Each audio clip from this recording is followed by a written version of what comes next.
அனைவருக்கும் வணக்கம். சமீபத்தில் நேற்று முந்தின திருத்தணி அருகே நடந்த ஒரு துயர சம்பவமானது 4 சிறார்களால் ஒரு இளைஞனை கொடுமையாக தாக்கி அதை வீடியோ எடுத்து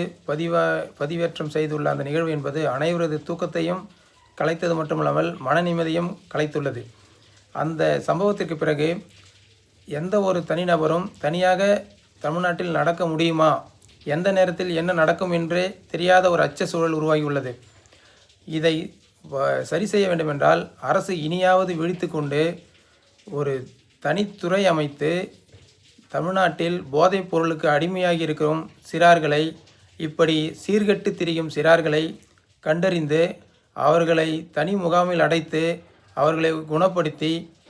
இந்த சமுதாயத்தோடு சரியான நிலையில் வாழ வழி செய்தால் மட்டுமே நமது தமிழ்நாட்டின் பாதுகாப்பை உறுதி செய்ய முடியுமே தவிர,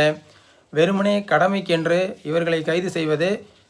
எஃப்ஐஆர் போடுவது, மறுபடியும் அவர்களை ஜாமீனில் விடுவது, வழக்கு நடத்துவது என்பது மட்டும் இருந்தால் இதற்கு ஒரு முற்றுப்புள்ளியே வராது.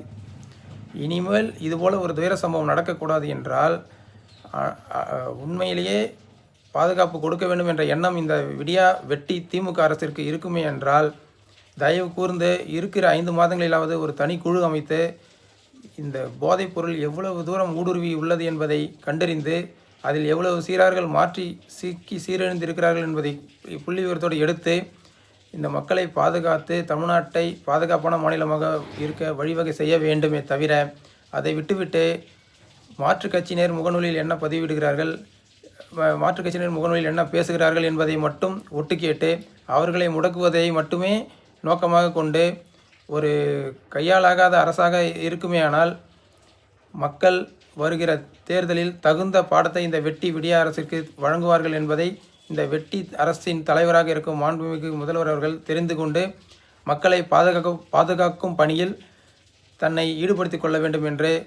வினாவிடை சார்பாக கோரிக்கை வைக்கிறேன்.